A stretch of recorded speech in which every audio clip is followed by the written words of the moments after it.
Hi, my name's Edward, and welcome back to the Edward Interview Show, where I interview people that I'm curious about. Today, we have two very, very special people. Um, they like each other a lot, and they are Nelsy and Sam. Ladies and gentlemen, Nelsy and Sam. Welcome, welcome. Hello, hello. You may use that mic. There's going to be a lot of mic passing, so I suggest try to make it as least awkward as possible. Is the mic on? Yes, it is on. Okay, that's great. First question off the bat, I ask Uh-oh. everybody is how are you guys doing today? Oh man, well we're good, but we're everybody seems to be preparing for this category 4 hurricane that is heading towards the Yes. border. As on the internet, they were saying that the category doesn't know if it wants Texas food or some Cajun Mhm. Louisiana food, so it's going down straight in the border. But yeah, no, today we're just praying everybody stay safe. Well, and just takes this caution uh, from the from the meteorologists and all the news that they take precautions to get out wherever 'cause it looks like it's going to be a real dangerous storm. So I hope everybody out there is staying safe, or they are staying safe whenever this comes out, that everybody's good. So pass it over to Nelsy. Just same here, just praying that we're gonna be safe. God has it under control, and just be ready because we know how Harvey was. We didn't expect Harvey, and now that we're just a little prepared, we're just gonna keep going. Yeah. Thank you guys for being here. I really appreciate you guys taking time out of your busy schedules to be here today. I'm not the most qualified, but I'm here. Um, Another question I wanted to ask you too is how's quarantine treating you so far? Mine's kind of easy. Just work and work and work and clean and work. Miss Essential Worker, got you. Yes, basically. And Sam? Yes, she was an essential. She was hoping she was an essential worker. So, but she was like, please, please. But no, they called her in that week in March, still saying that they were gonna. Yeah, they never did close back in once the rodeo started closing back in March. But for me, we did, since I do work at the church that I'm at currently. Uh, we didn't have church for like a good. That same week they did close back in March, and we started doing online stuff. So then I started going just on Tuesdays to do our recordings, and that was pretty much it because we didn't go Sundays. We have church Wednesdays, Sundays, and they have Bible studies on Thursdays, and then Monday we have young adults. But we weren't having any of that, so I was pretty much home just until Tuesdays, and then once we started up, so I was home most of the time. Uh, I did whenever. I guess they say I'm very introverted, so I was kind of happy that I didn't really have to go out anywhere. I was at home happy. I was like, this is where I belong. I'm happy here. I'm That's okay. funny. Get to relax, and I practiced a lot of guitar, so that gave That's me a good good. opportunity to practice a lot more, which made me really happy because I hadn't really sat down and practiced as much as I wanted to. But that made me happy that I took time and mess with my pedals and play guitar, but it was good. It was good. I mean, for me, I didn't go crazy, but it didn't drive me. I did miss going out though. I did miss going out to take her out wherever we could have Aw. gone. She likes going to shop for shoes, so I know that she missed Aw. that That's terribly. good. And but I did miss going to church as well, being around my church family and stuff like that. But I did miss just going out wherever I kind of wanted to, just because I wanted to. That, but other than that, I didn't uh, go crazy as much as I thought I was. But my sister did get sick with it, and I did get tested for it, which came out negative. Praise God. My Praise whole God. family didn't get it, but my sister did. But she didn't get it as bad as as you've heard. when people had to go to the hospital or get on the machines and stuff. But she didn't have to do that. Thank God. She stuck it out at home. She did have a couple bad days where she just wasn't. She was feeling more weak, more than anything. That she just didn't want to get up and do stuff because the virus was taking an effect on her. But so whenever she got that, I had to stay home as well for a while until I noticed that she got better. I got tested negative, so I had to wait till she got better though, just precaution, just in case maybe I did get it again or did get it from her later on. But no, we all stayed safe, we all stayed healthy, and I praise God for that. So, Yeah. but that was my quarantine time. I mean, inside the house. So. And speaking of siblings, Miss Nelsy over here, um, it's not well known, but some of us know that you do have a very very large family. Would you say so? I'd say it would be like traditional Hispanic culture. Yeah, yeah. I have two other siblings at home, and during quarantine, it's we haven't gone crazy yet, but it's I think we're adapting to just being uh, around each other every day. Because before quarantine we were going to school. My sister, she worked. Now she's going to college and she's doing college at home. And me, I'm gonna probably do my senior year at home. So, for you, who has how many siblings do you have for the people at home? I'm the oldest out of 6 kids. So thank you, Mom, for popping all of us out. Oh wow. Thank you for caring for us. Shout out to my siblings. We haven't fought with each other physically yet, but being with them home every day, it was crazy. I mean, I get it. We're gonna get lazy sometimes. I get Yeah. it. But it was more of like, we're bored. We want to do this. We want to do that. And Mm. obviously, everything was closed. Yep. So they were just behind a screen or on a phone or just cleaning. And they just were bored. And I was like, I feel sorry for them. I want to do something fun for them. So, like, we try to do like little activities that didn't work out because we ended up fighting. So we just tried to do what we could.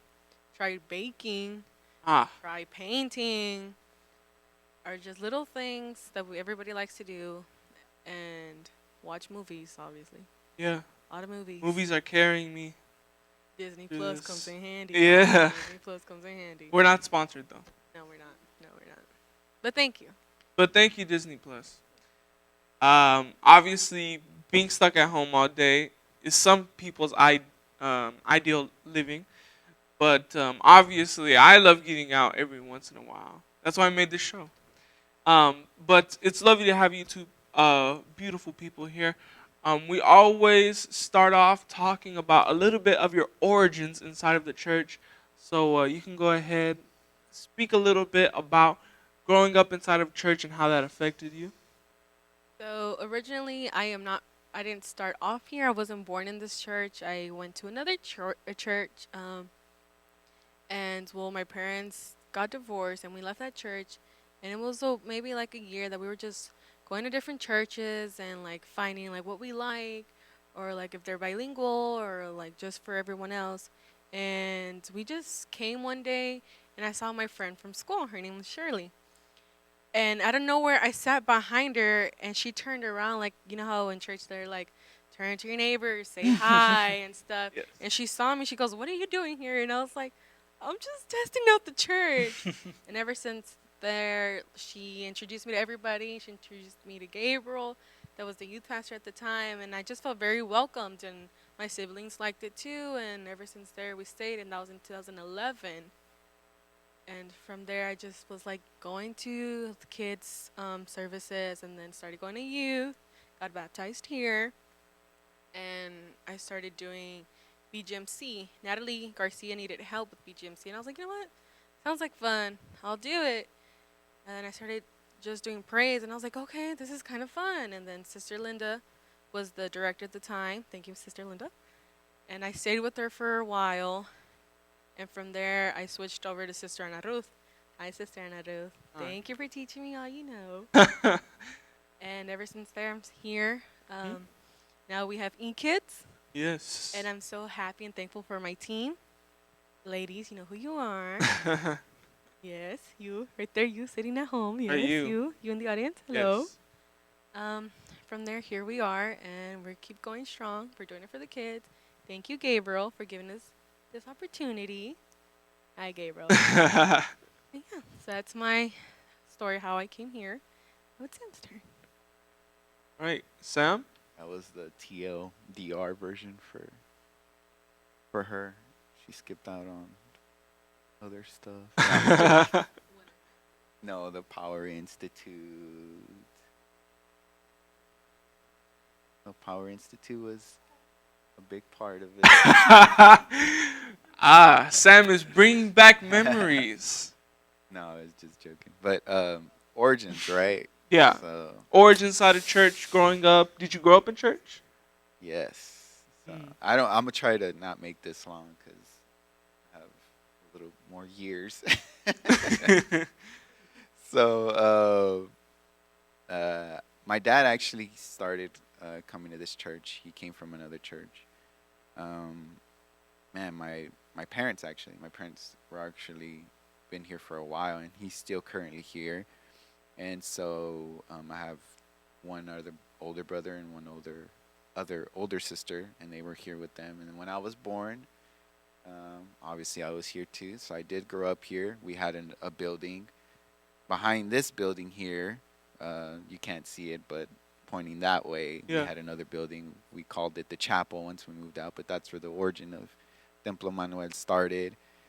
For me, I mean, that's where I started coming, and from there, I grew up here. I started with kids ministries here. I wasn't in Royal Rangers or anything like that. I didn't want to do any of that stuff. I was too shy, too scared, probably. My mom said I was a crybaby, so that's probably why. She's like, "No, you're probably gonna start crying if they do something." Or I was like, "Okay." I don't know. That's probably I knowing her. That's probably what she thought. But so I was just here, part of kids ministries. I would come over here in this building. They would do puppets. Um, uh, it was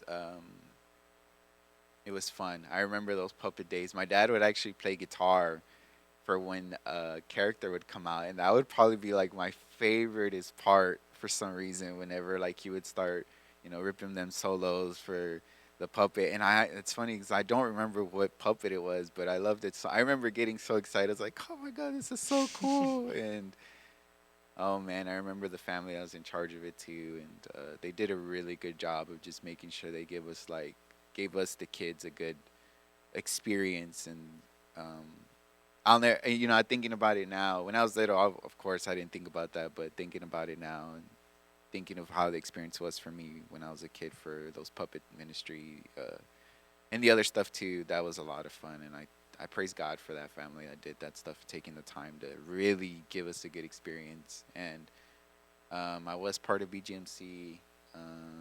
I didn't really. I don't remember if I gave a lot of money. It was probably my mom just putting coins in there. So that's probably what every parent does, anyways. Yeah. I'm pretty sure the parents put the coins in the $100 bill. They slip it in there. They're like, man, it's just for my kid to win or something. So I don't know.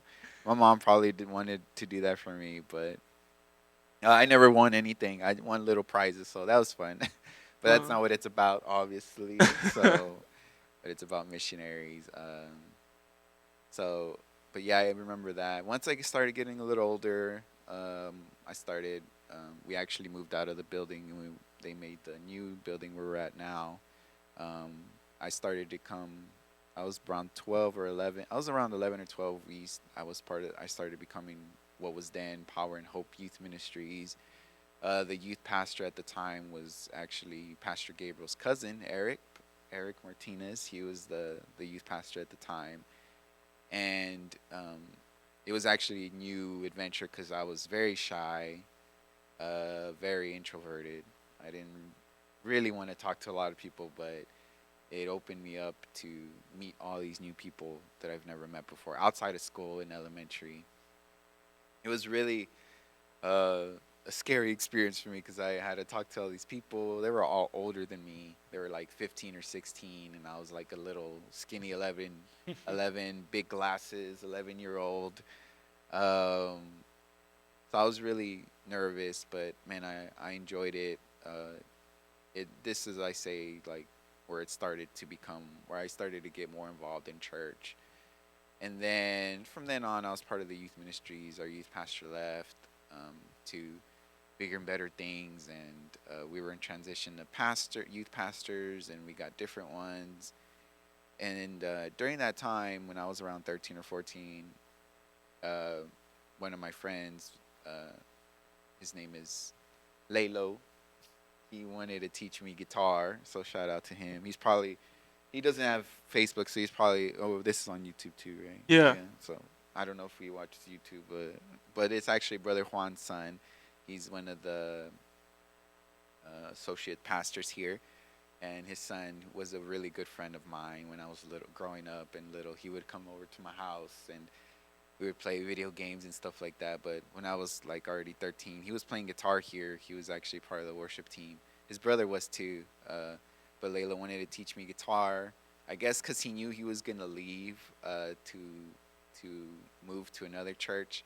So I guess he was kind of like looking for somebody to take over his spot of playing guitar. So I guess he saw me. He was like, "Hey, I'll teach him guitar." So I didn't think that now, but when I grew older, I was like, that's why he taught me, because he was leaving. He knew, so he was already preparing me. Which, man, but I thank God that God put that in his heart, because that learning guitar was like the turning point of my life for me.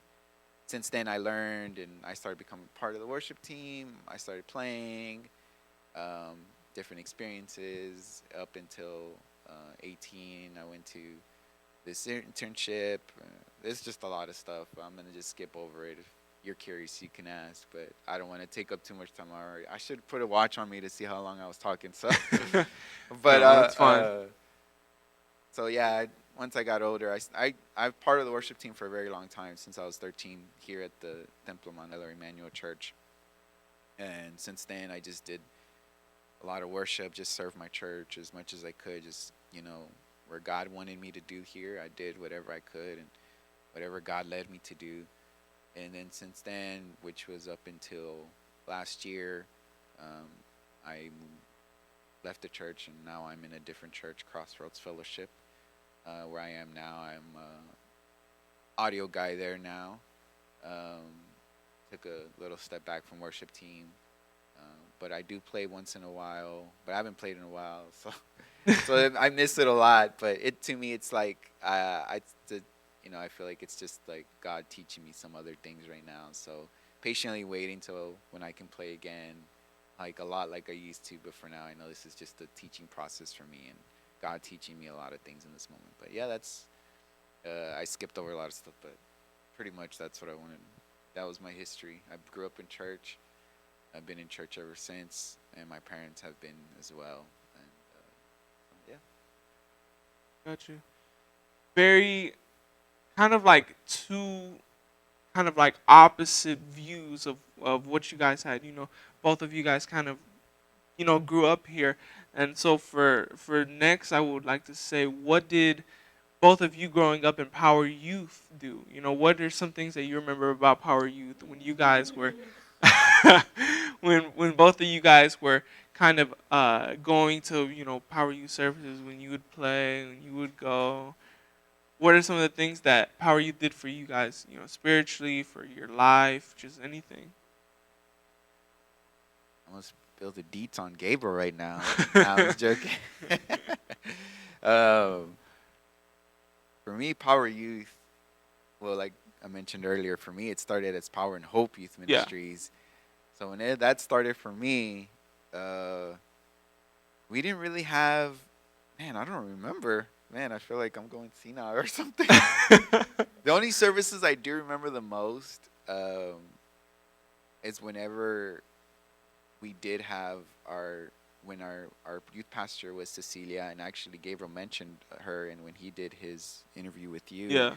he mentioned her, and she was a big part of our lives too, me as well, and Gabriel and Michael and Jonathan. That she was a big part of our lives in helping us grow and teaching us a lot of things. Because I think for me and for all of us at that time was our first youth pastor and our first mentor that taught us a lot about spiritual life, about God, about just a lot of things about the Bible for me. So um, for me growing up in that during that time, and for her to teach us was a very man. It was it. I think about it now, and it's like, man, I was a pretty weird teenager at the time. uh, she taught us a lot, and it was a lot different. We had a lot of people, and I think it was in transition of a new generation during that time as well. A lot of the older people that I saw when I started becoming part of the youth were starting to leave. They were growing up, they were getting married, they were off to college, off to Bible school, off to do whatever.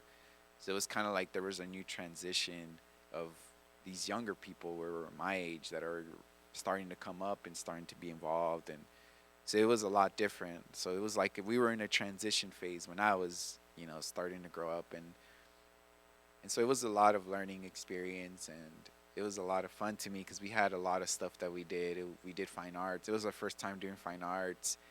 We went to conventions, even though I had gone to a youth convention before she was youth pastor, but this was like with my friends, with people that I was growing up with in the church. So we went to youth conventions, we did fine arts.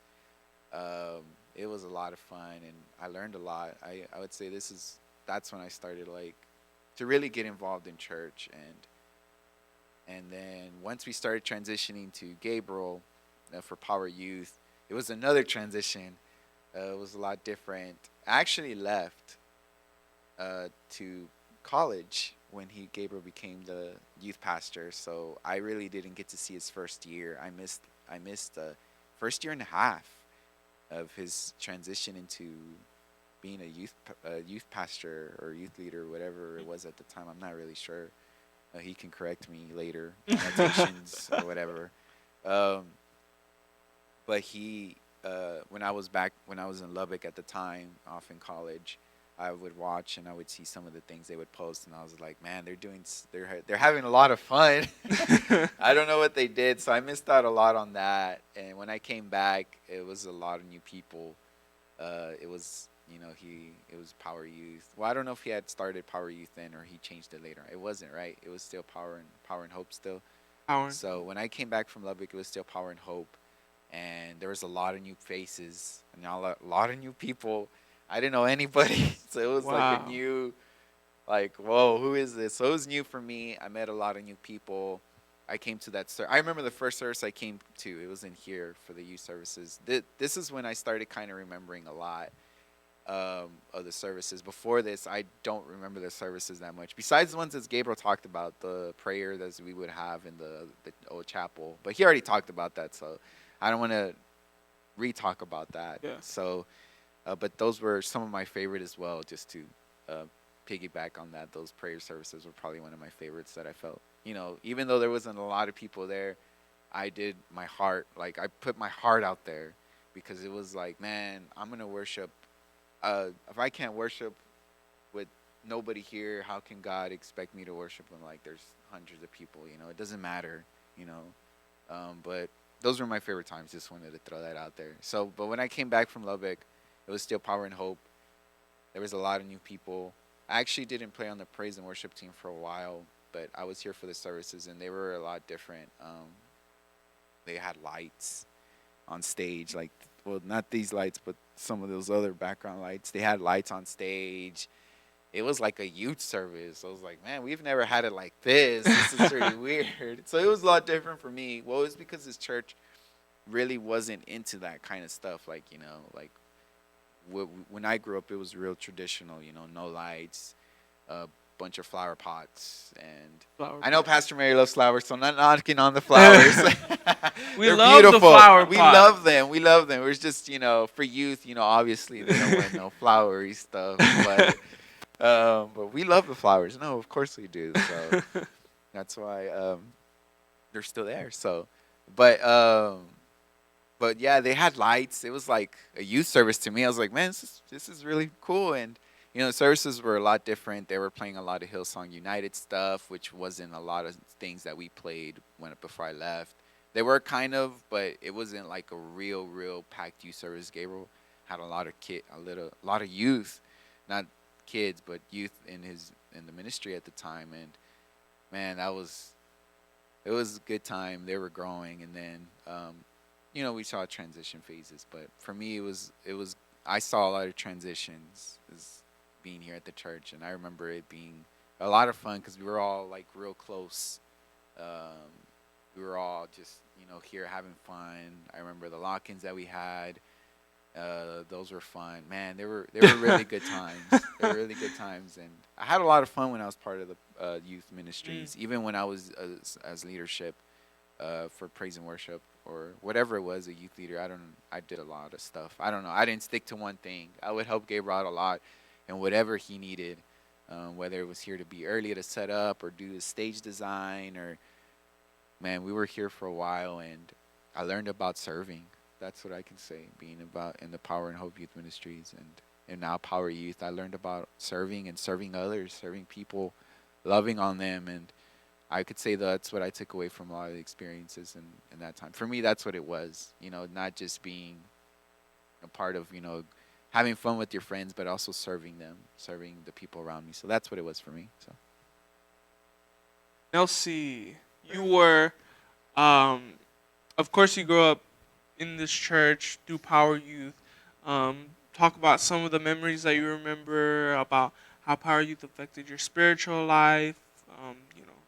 Maybe some of the friends that you kind of like, saw, of course, in Power Youth that you were able to grow up with.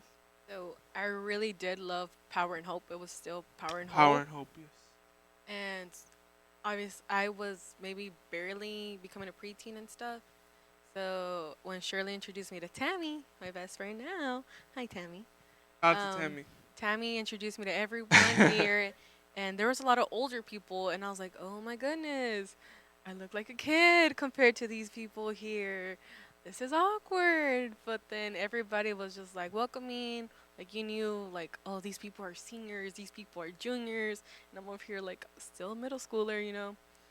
And what I really loved about Power and Hope, Gabriel had like many ideas. Like every month it was a brand new idea, brand new theme. Sometimes we would do games, and I just remember Tammy would always tell me, "Oh, we always go early to help Gabriel out, decorate." Like every month it was a decoration. We had Soul Detox was one theme, and he had like an actual cutout, and then we had our Valentine stuff, and we were on the floor cutting um, construction paper hearts, just decorating things. And every other month, either the stage was here or the stage was on the side.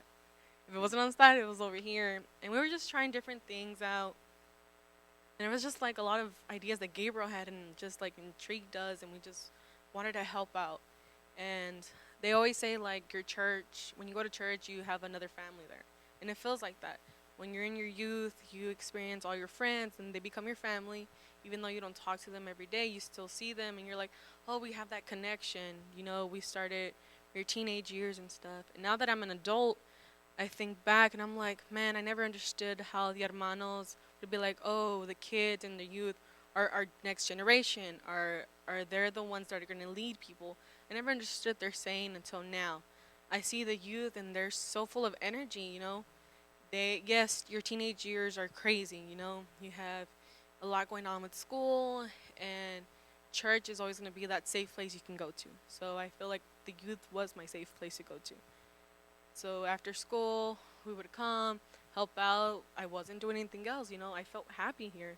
I felt safe. We had a lot of fun with the lock-ins. Yes. Here, I had my first convention. I didn't even know there was things such as youth convention, and it was just crazy to see like there's youth worshiping God, and we didn't have that at my other church. I was just like, oh my goodness, I want to be involved. I want to do this. I want to do that. Obviously, you can't do everything at the same time, but I did help out in the media. I forgot to say I helped out in the media department. Still am. Yes. Technology's crazy, but yeah. So like for youth, I feel like that was my childhood home, my safe place I can go to. And sometimes I do wish I was back in the youth. I do wish, like, oh my goodness, services are different. Like, people relate closer to that. Because I'm still, like, at the mindset of, like, I'm still, like, a little teenager-ish, but I'm an adultish. Got you. And I just love the youth. Yeah. Youth is, I love y'all. Thank I you. love y'all. Appreciate it. Um, I like to see the like between both of you guys, like one, both of you guys kind of grew up in youth. Then it's to see like both of you guys kind of do media now, but then you guys, well, you still do. He used to do stuff with kids ministries. That's great to see. Between both of y'all guys, like like similar interests. One thing I wanted to ask you is getting into like kids ministries and stuff like that, doing e-kids. What kind of experiences and memories do you feel like pop up when you think about like e-kids and doing BGMC, VBS, and those type of things? You're making me think in the past. When I first started, I was very nervous. I didn't know what to expect. I didn't know what to do because I don't have a degree in teaching and stuff like that. But uh, I'm just so grateful for Sister Linda and Sister Ana Ruth that they actually just showed me, they showed me like little things like that. And I remember Sister Ana Ruth's words one day was like, "Don't ever expect the kids to like not go crazy and stuff. You are doing God's work. You have to be ready. Always uh, have your lesson ready. It doesn't matter how many kids show up. You're still doing God's work. It can you may never know what kids are going through at home. You may never know what they're feeling and stuff because kids obviously they have a hard way of expressing their feelings. And she goes, whatever your lesson is, you always pray about it. Always pray about it, and the Holy Spirit will guide you to say those words. And I remember one time I was with her, and something inside of me was just like controlling me. And I'm like, I need to do this. And Sister Nando was like, you do it. And I did, and I just felt the Holy Spirit. Like I had goosebumps. I have goosies. Um, and I was just trying to teach the kids like it's gonna be hard to focus on God. No one said this was gonna be easy. Even Jesus said it wasn't gonna be easy. But if you're determined and you're gonna focus, like you're gonna be able to experience God's love. You're gonna experience the Holy Spirit and stuff. And for some reason, I just wanted to teach that to the kids. I'm like, this world brings a lot of distractions, and it's easy. And just when I did that, I just had the Holy Spirit just come up to me. I don't remember what happened after that, but just like I always have to remind myself, these kids are our next generation. These kids are the ones that are gonna come up and they're gonna know who God is. I feel like if you teach kids about God early now, like that's their home space. There's a lot of people out there and a lot of kids that don't know anything about Jesus, and when they start introducing, like start talking about him, they're like, oh, like maybe I should have learned this earlier, like all the Bible stories, David and Goliath and Jonah and the whale. Like it's just little fun stories that you can show them.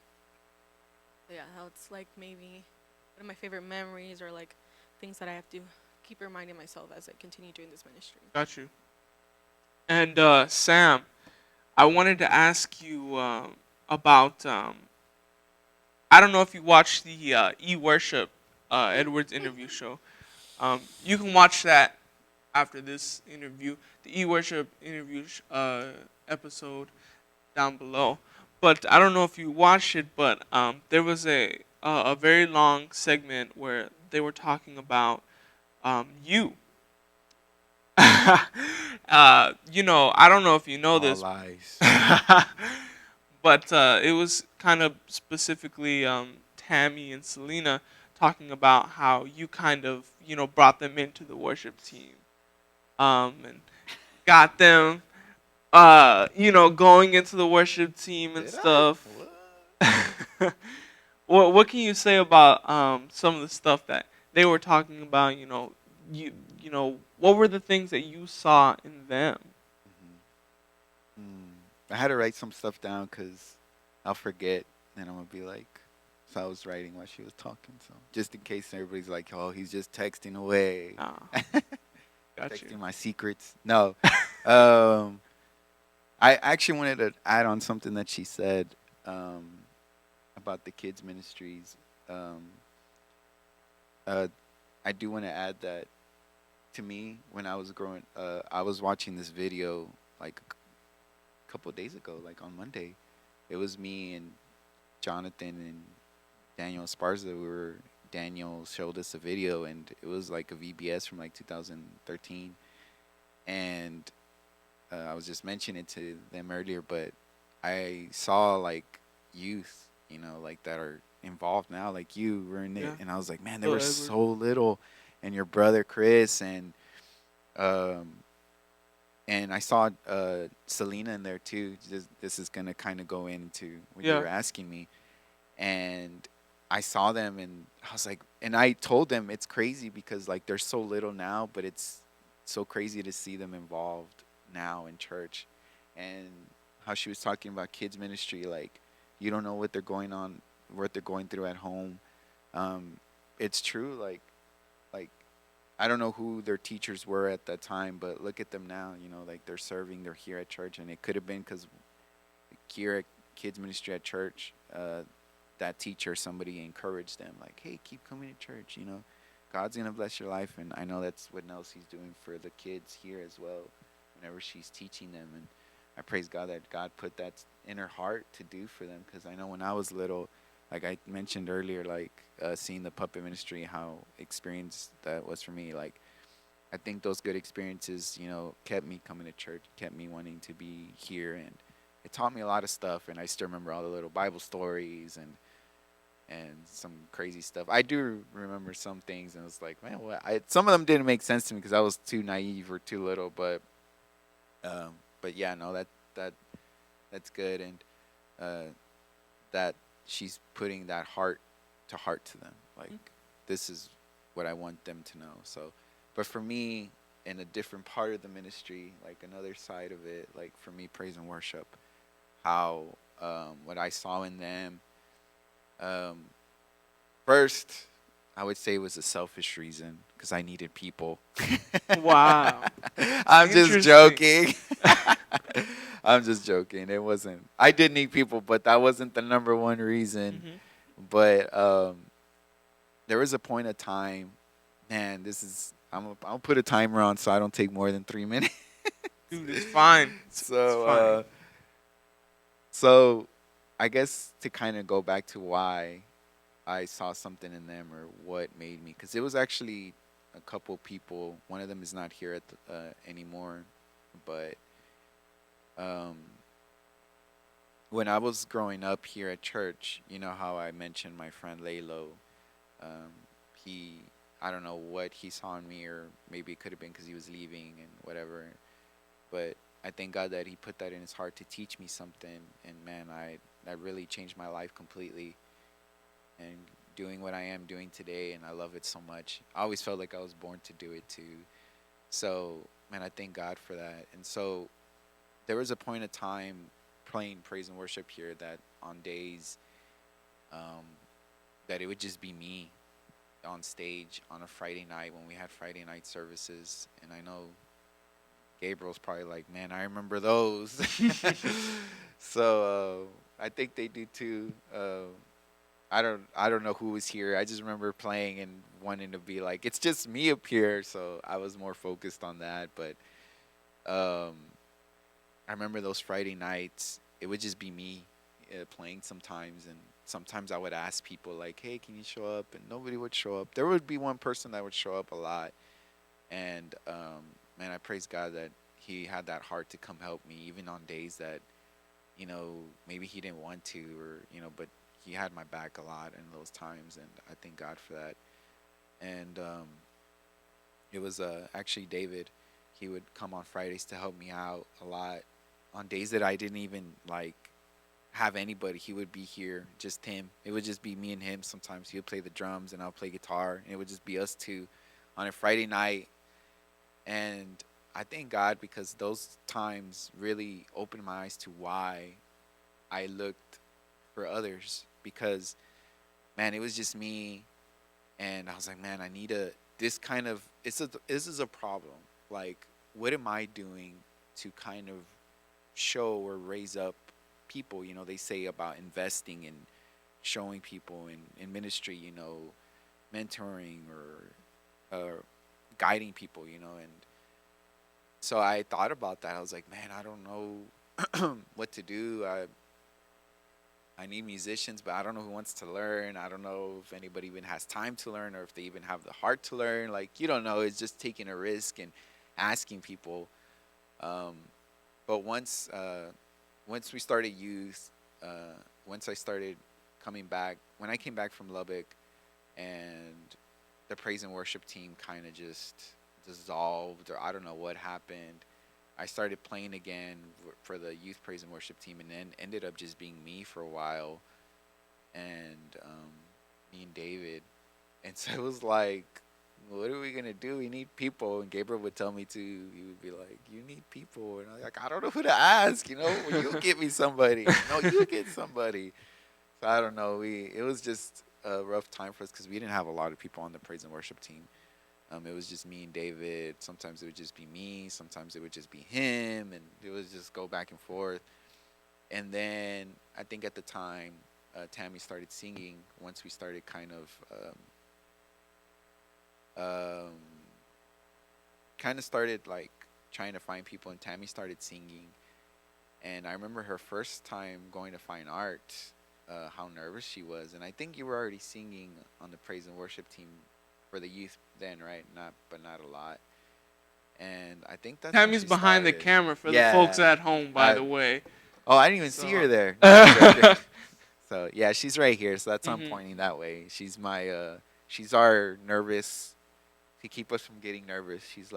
Or Yes. she's like, but Tammy she was already kind of singing on the praise and worship team for the youth, and I remember in my heart, like, I know Tammy, like, I can tell Tammy loved doing what she loved to do. Like, she had fun doing it.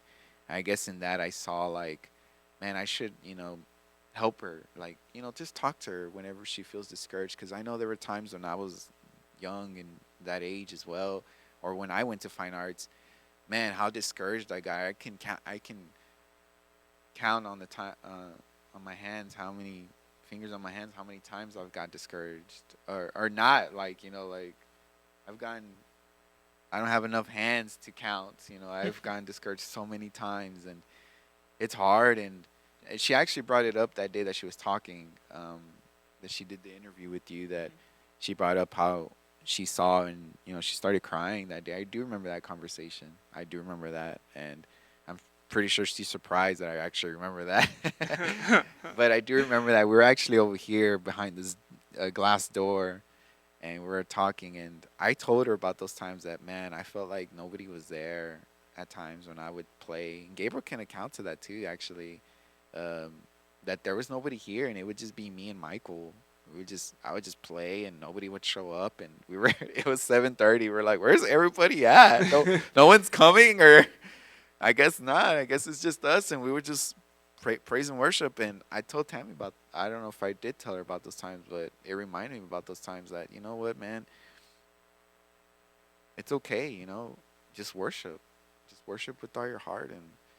And I think from that point on, like, I tried to talk to her and guide her as well. And I remember at fine arts how nervous she was, and man, I remember the first time I did fine arts.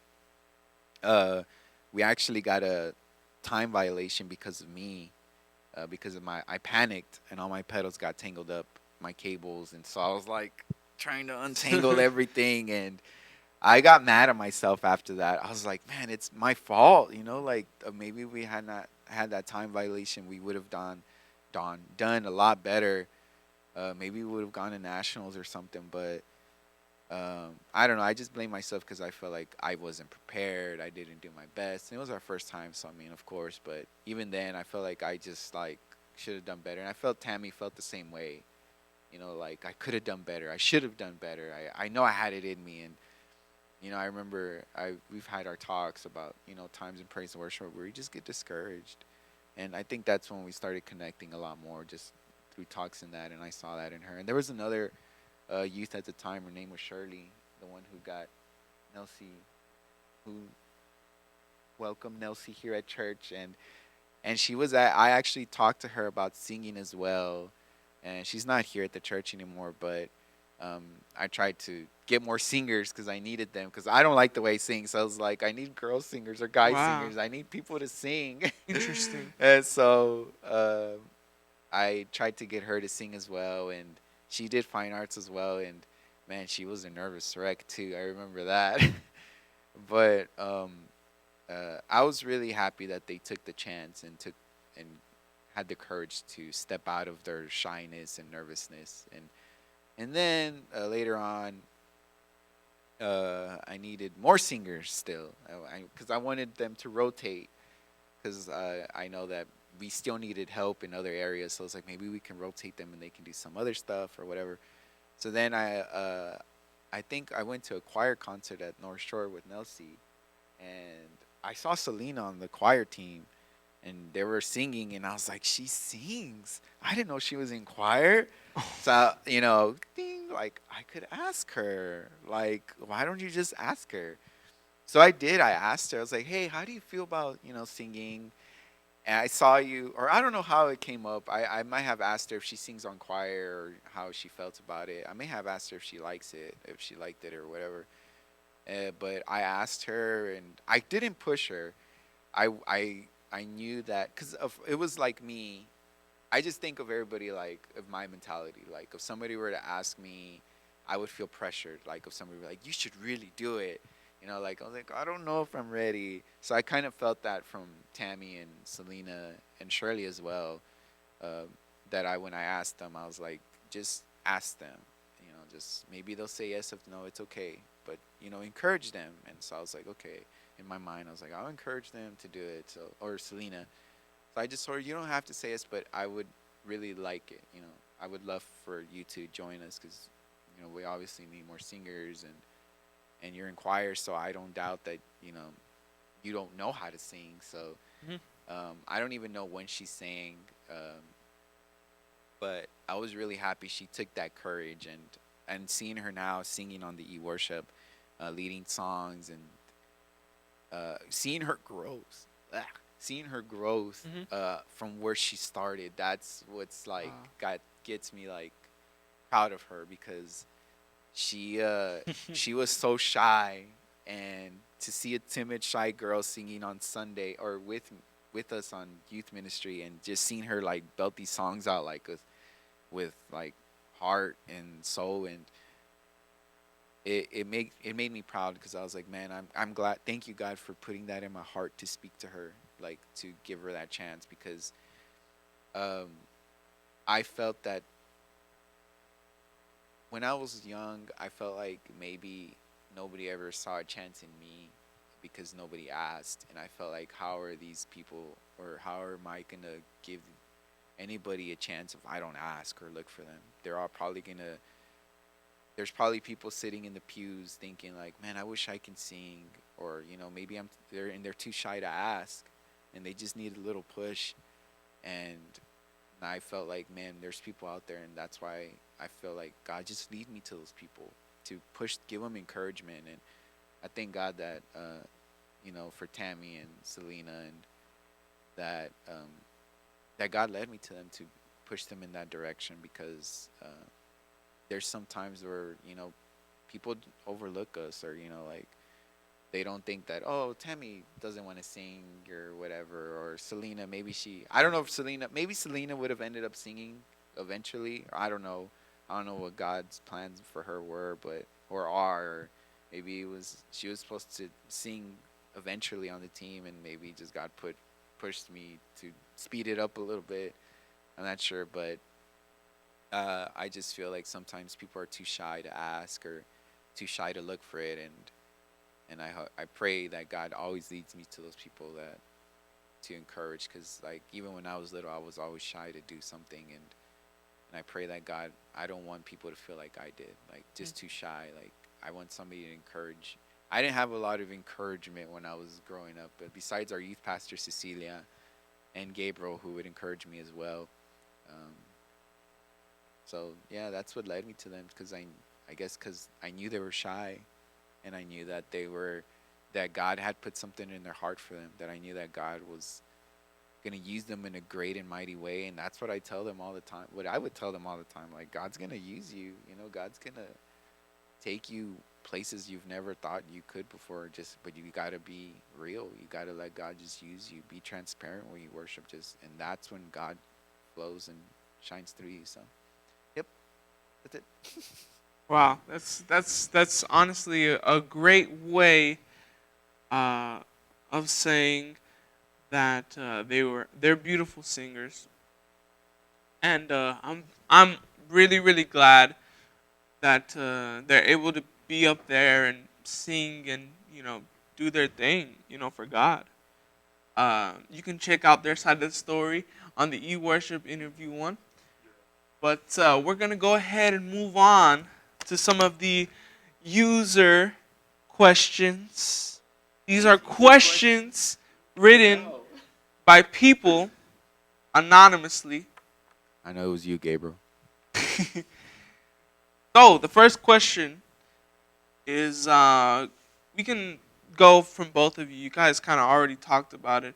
But let's start off with Nelsy. Nelsy, what about kids ministries do you love the most?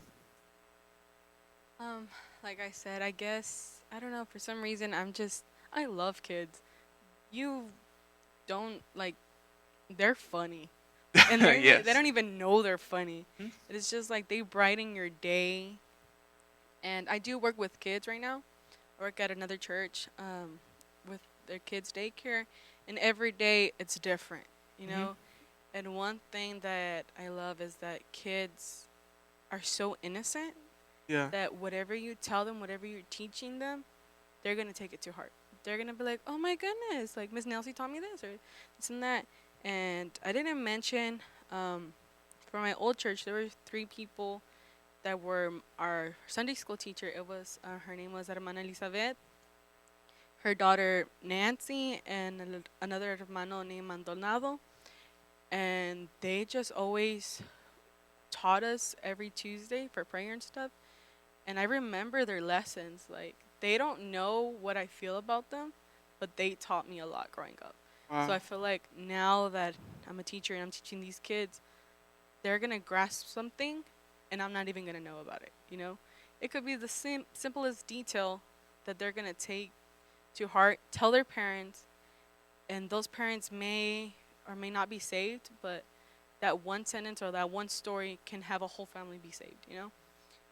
And there's this little girl at work that she loves God. Mm. And she makes me question, like, myself, like, what are you doing? Like, why aren't you serving enough? And she would always tell me, Miss Nelsy, can you play Waymaker? Miss Nelsy, can you play Great Are You, Lord? And I'm like, how does this girl know these songs, you know?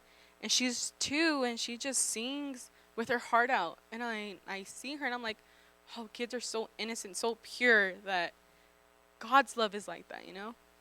God's love continues to be like that towards us. And the stories that you show those kids, those are the stories that are going to grow up. And they're going to tell their kids and generations to come. So I just feel like it's just the connection that I love with the kids' ministries and stuff. Wow.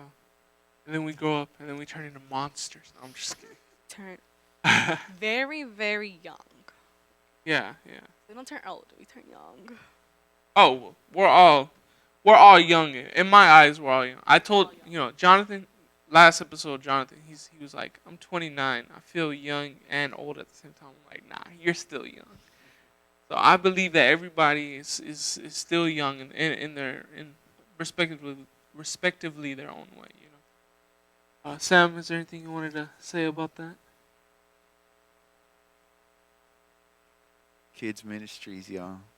It's important in churches. You never Yes. know. Like all Yes. that I'm getting out of like remembrance is like kids ministries is very important. Invest in those kids ministries, and you never know like Nelsy said, those kids going could go through a lot at home, and they're young, they're 2, and they don't understand, but you can plant a seed in their heart. So that's what I wanted to add. Nelsy, can you confirm that you two are a couple, right? Yes, we are a couple. On our good days when he doesn't make me Do mad. you guys know how long you guys have been seeing each other dating? Um, 3 years. 3 years. 3 years, yes. That's Been 3 years. Crazy life with him. No, females, get your man on check, wow. please. Yes. Just kidding. We love them. We love them. That's But crazy. 3 years, it's crazy because I never thought I would ever date him. Like I would see him in youth. I never thought of dating him. But I don't know. God, I don't know what you did. I don't know how this conversation happened. But thank you. And I don't know if you want to add on. Okay. Got you. You can add on. Okay, he doesn't want to Okay. add on it. The reason I asked these questions because the next question is what were your first impressions of each other? Oh no! You go first. I'm just. Well, one thing was that she was very. I think she was very responsible. Very responsible. Yeah, like she was very responsible for like a lot of stuff. I guess it's because she's the oldest, so she had like a lot of. I think her. No, I don't want to say it, but she had a lot of responsibilities. Let's Got just you. put it like that. Got you. I don't want to put anybody on blast right now. So, but she had a lot of responsibilities, and I noticed that was like my first real impression of her, and that she would just do a lot, and which surprised me a lot because like I didn't expect that from her, but she does. She's very responsible. She's very like we got to get this done, which is like sometimes it's like no, because I'm very chaotic. Like I'm very like no, like I don't want to do that on time. That's Like let me do it when I want to do it. hilarious. She's like no, let's do it like now, and I'm like dude. But I still don't. I still do whatever. Like I'm my own little. I'm in the wind. I'm like wherever. Let's just go wherever it goes. But she's very responsible and like that. So she does keep me tame in that. Like if we gotta wake up at 10, like she'll tell me like you gotta wake up at 10 and call me, and I'm like I am awake, but I'm not ready. I'm just like just chilling, doing whatever. I don't know, listening to music or watching a show, and I'm like, oh, is it that time already? I lose track of time. So, but yeah, she's very responsible and Speaking of very beautiful. responsible, Nelsy and Sam were 3 hours late to this interview, and so we're doing this 3 hours later than it was actually scheduled. I just want to throw that out there. It But wasn't my fault. Nelsy, go ahead and say your first impressions of Sam. Wait till we get home. Wait till we get home. The first time I actually saw Sam at church, he was playing guitar. We had a Power Institute, is that what we called it? And he was leading worship, and he also had his little session where he was going to teach about worship and stuff. And at first I was like, oh my goodness, like how can this guy just be up there by himself, like everyone's just staring at him. And he was just like chill, didn't Yeah. nothing phased him up That's there. Sam. And I was like, wow, like even with all this pressure, he still serves. So I feel like the first thing that I saw with him was just his willingness to serve. I think he never says no. I'm sorry. I don't think he'll ever say no. Like if you ever need his help, he'll go. Yeah. I remember he also makes you question things like how much do you love God in a way. Like if you're gonna serve a lot, like just like when you're gonna serve and stuff, just do it with all your heart. So with him, I think first impression was he's a rocker dude. Wow. Rocker dude with the hair, and everybody knows you for like the way you move on stage. It's okay. And just his heart, he's down to earth. He's willing to serve and just loves people. Right. You like, can you appreciate how good he is at guitar? There'll be days where like we're on the phone and he's practicing, and I'm like, I heard this like more than 5 minutes now, and I start memorizing what he's doing, but he doesn't know it, and I'm like, this is too much guitar. Like I'm not a music Wow. person, but he'll Like, I don't know how he does it. Got you. Got you. Um, this next question here is a little touchy. Gonna go ahead and ask if you can give Sam the Oh microphone real no. quick. This is a moment that we've been waiting for a long time. Let's see. Let's see what happens. This next question is from an anonymous person. I did not write down this question. It said, "Do you miss Emmanuel Church?" Ooh, they're gonna have to cut this part. Editing, post edit. I do. I actually was talking to Nelsy about this a couple of weeks ago. Uh, I do miss it. Uh, I do miss my friends. No, I was joking. They're probably watching this like little jerk. No, I do miss my church fam. I guess that's how they would say it. I do miss it being here. I do miss seeing my dad out there, but I will probably wouldn't see him now because he's stuck at home because of quarantine restrictions or Yes. COVID restrictions. But I do miss it a lot. I do miss home. I mean, like when I left that day that I made my speech on Father's Day, I mentioned that this is my home and it will always be my home, and it is. This is where my mom and dad were for a long time, and I grew up here. I was baptized here. I was baptized with Gabriel on the same day as babies on here, Aw. or presented. I think presented. No, A yeah, really fun. Cool. presented. Yeah, we were presented on the same day, and yeah, this is where I was called to ministry. I mean, I was here when I was called to ministry. I was when I first got my calling. I was actually at a youth camp, but um, this is where my ministry was growing. This is where I learned a lot. I had a lot of heartbreaks. I had a lot of disappointments. I had a lot of good times. I had a lot of happiness. I had a lot of learning moments. A lot of spiritual encounters with God here, and this is where my home is, and it always will be. I mean, no matter where I'm at. I mean, just like so no matter where I am, 100 miles away. Even when I left to college for like that year and a half.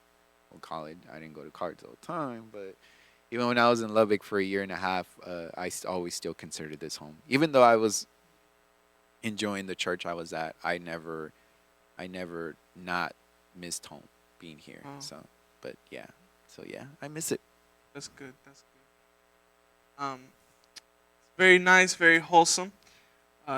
You did move on, and now you work at the Road of Crosses as a sound engineer, which is this next question, which is, what is it like working as a sound engineer? Oh, oh man, this is a loaded question.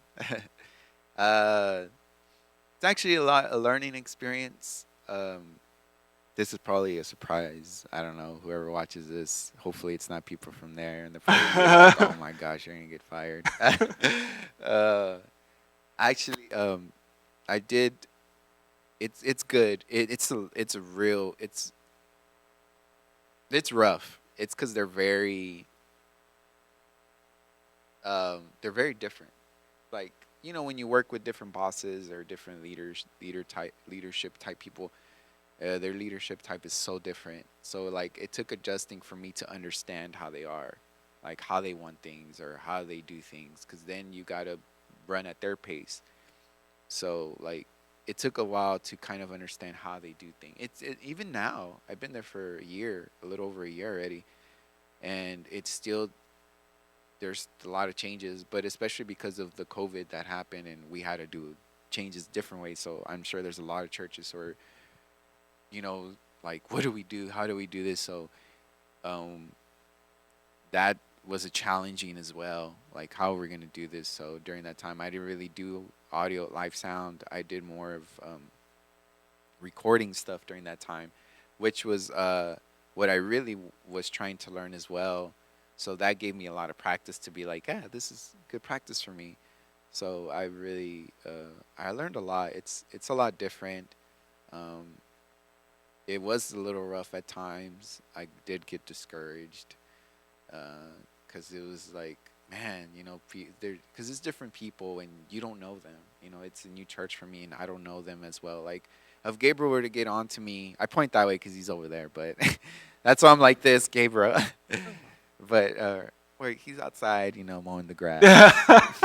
But when Gabriel, were to get on to me and tell me something, obviously, like I know him. I've known him for a very long time. So I have that relationship with him where, he can get on to me about something and I know where he's coming from because like I know his personality. So it's like I know he's not mad at me or, he's not taking it personal or anything like that.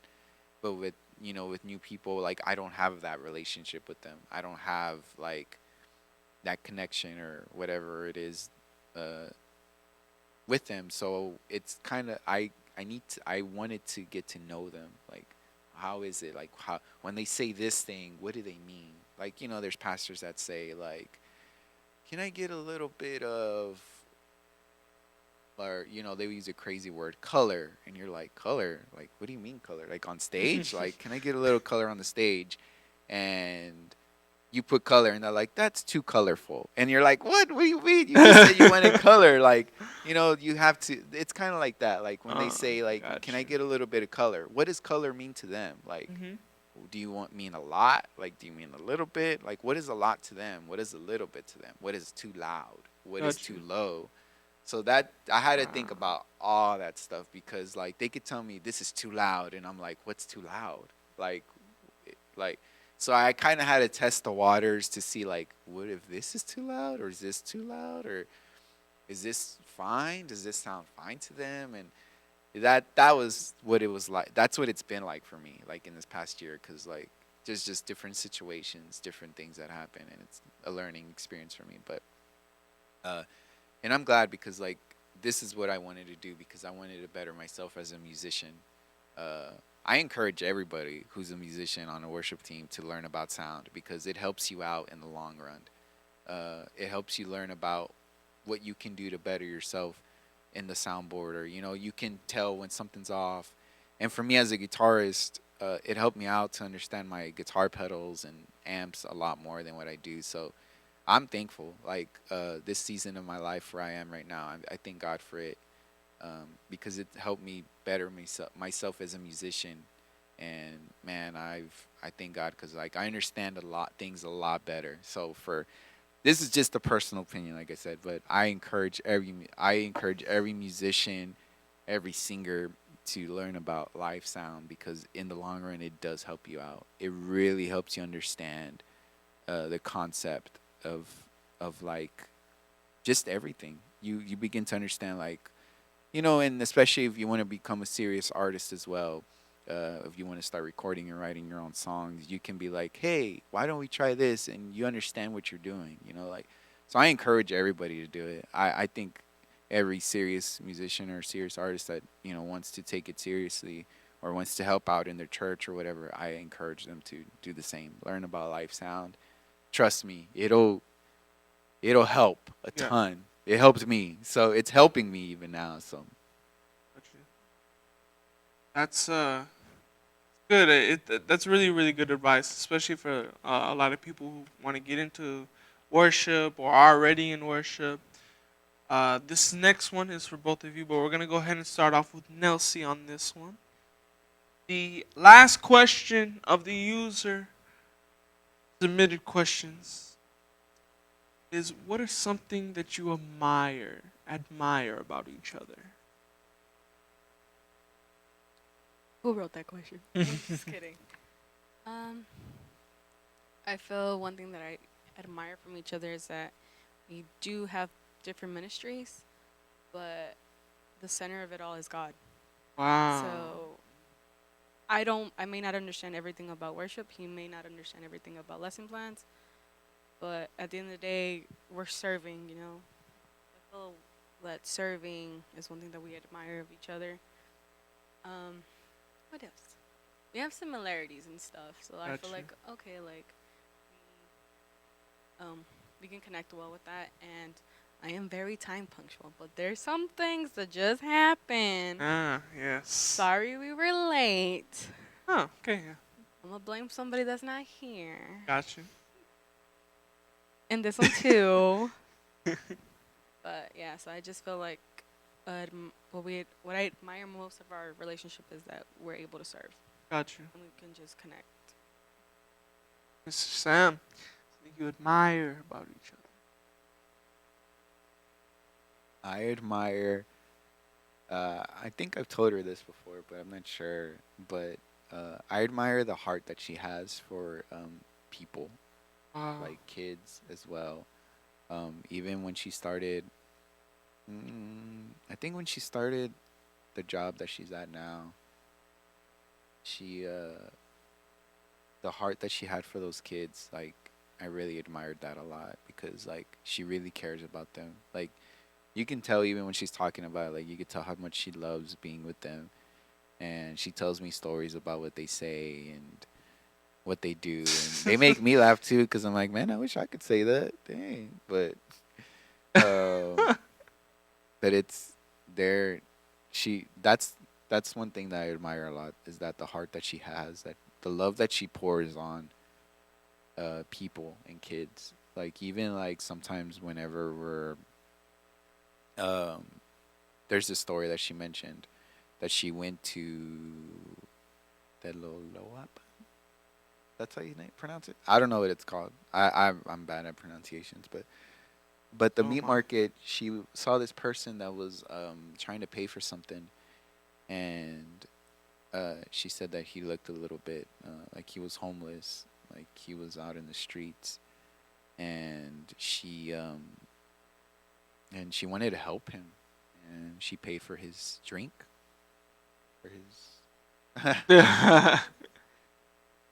Yeah, I was just getting my regular stuff from the meat market, and this guy just really just wanted his drink. You know, he just wanted a Coke, and I was just in line. I didn't even think of anything, you know. And then I saw a guy in front, and he was just being really rude to the man, and he like basically threw $1 at him, and it landed, and that made me mad. And I was like, why are people this like rude to people? You know, everyone should have a caring heart. It made me feel so mad. And I saw him, and I just told him, you know what? You can go get chips. You can go get something else. You know, I'll pay it for you. And I did, and all he said was just thank you very much. You know, one random act of kindness is like what really, like, I feel like I didn't even know this dude. You know, maybe he doesn't even remember this, or maybe he does. And it just makes me think like people are really, if you don't have God, if you don't have that love, it's hard to show others sometimes, you know. And just ever since that day, like I was like, you know what, like I need to do something more. I need to surf more. I need to do this. Like even at the store, it's like out of nowhere, I'll just smile at people and be like, "Good morning" or "Hello," and I'm like, Oh, I used to never do that.